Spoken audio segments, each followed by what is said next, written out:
Fox 5 News at Noon starts right now. I felt kind of a personal, moral obligation to pay my respects to a president who was a very moral person. Well, thousands of people, as you see there, braving the cold in Washington to say goodbye to the country's 39th president. One by one, mourners filed into the Capitol Rotunda, paying their respects to former President Jimmy Carter, Georgia's own. And we'll have live team coverage from D.C. on how he is being remembered. And Paul, we of course are tracking the impending winter storm headed towards North Georgia. Snow, freezing rain, ice, they're all in the mix. I'll show you where next. And that weather is where we begin. A brutal winter storm blankets a large swath of the U.S. And as you heard Alex say there, we are next in line for the possibility of rain, ice and snow. It is happening, folks. Good afternoon. I'm Paul Milliken. So great to see you today. Near record levels of snow have fallen across the Midwest and East Coast. At least 200,000 people have lost power as a result. And that storm has also delayed or canceled thousands of flights. Already a mess in some parts of the country, and now we need to begin planning for winter weather here at home. So here's a live look across downtown Atlanta from our Fox 5 net cam. It looks deceptively quiet. It is the quiet before the winter storm. So Alex is here now. You've been working hard this morning to refine this forecast. And so at this point, we know we need to prepare. Right. We are going to see a mixed bag of everything from Blairsville to Thomaston. Yeah. All right. So we're talking about all of North Georgia. Usually about this time, whenever we start weather, we show you the temperatures and all that. Let's just get straight to it. All right. This is what everybody wants to know. We're going to be looking at the possibility of mostly snow up to the north of about 2 to 4 inches. Some of the higher elevations of the mountains about 3 to 6 inches. That's Floyd, Bartow, Cherokee, Forsyth, Northern Hall, and northward. Once you get into the metro area, this is where you begin seeing that mix of snow, sleet, and freezing rain. And it's going to bounce back and forth, right? It's going to snow a little bit, then you're going to get some freezing rain, and then some snow again. And when you add it all up, we're looking for about 1 to 3 inches of snow. But the real impact in this pink area is going to be that 1/10 of an inch of ice across the metro area and points down to the south. Once you get down south of Eatonton and Thomaston, we're thinking mostly rain, not entirely, but mostly rain. And any wintry precip we see in that green shaded area will transition to rain, which means it's not going to really stick on the ground. The other thing I want to point out with this map, you might notice from this morning that this pink line has shifted northward a little bit. That does not mean your winter weather threat is lessening, if you will. Doesn't mean you're getting closer to the rain. I just think that ice impact is going to be felt a little further to the north as we look at this really into Friday morning, beginning around the morning commute, 6, 7, 8 o'clock, and lasting through the evening and into the first part of early Saturday morning. Paul, we've got a lot to talk about. We're going to go hour by hour on the forecast model and take a look at what I'm concerned about after all of this. It comes your way here in a little bit. All right, sounds good, Alex. We'll see you soon. And of course, the city of Atlanta will open warming centers because of the colder temperatures. Shelters will open 8 p.m. tonight and tomorrow at the Central Park Recreation Center on Merritt's Avenue. Fulton County will provide transportation from the Gateway Center at 8 p.m. every night, and the old Adamsville Recreation Center on Delmar Lane will serve as an overflow location.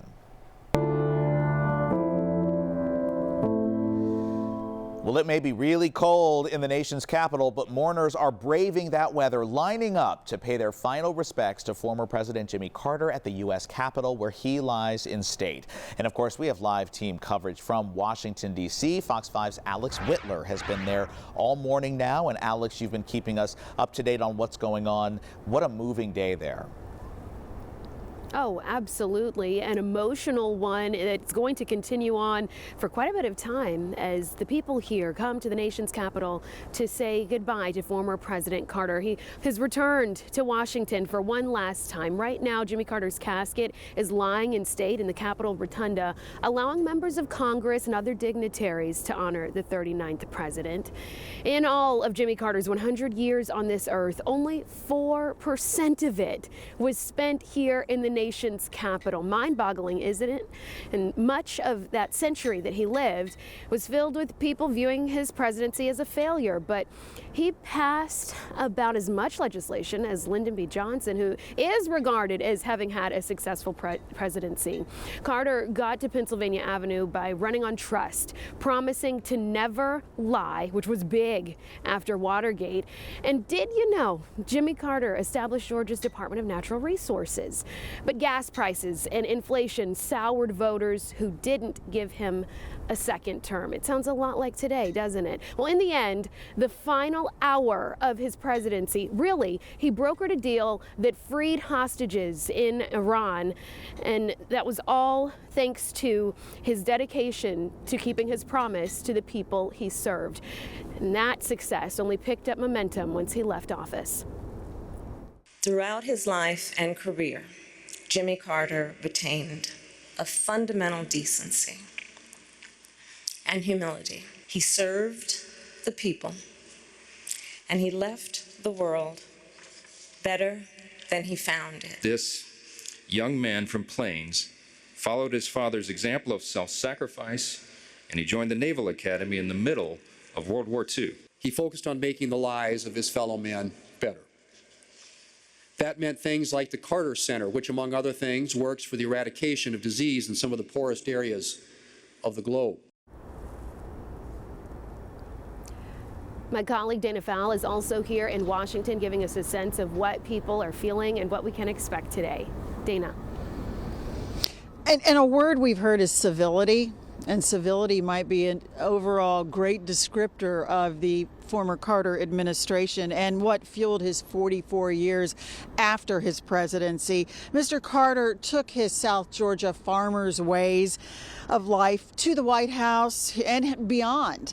He cared for people. He thought about their struggles. He put a portrait of MLK in the White House, and he tried to be a part of ending guinea worm disease in impoverished nations.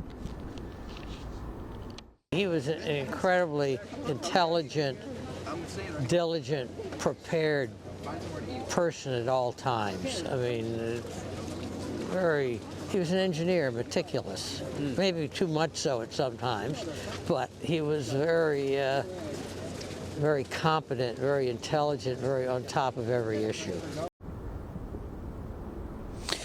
This was a man born in 1924 who quoted Bob Dylan, was friends with the Allman Brothers, and sat down to dinner with heads of state. He will lie in state through tomorrow morning. Alex?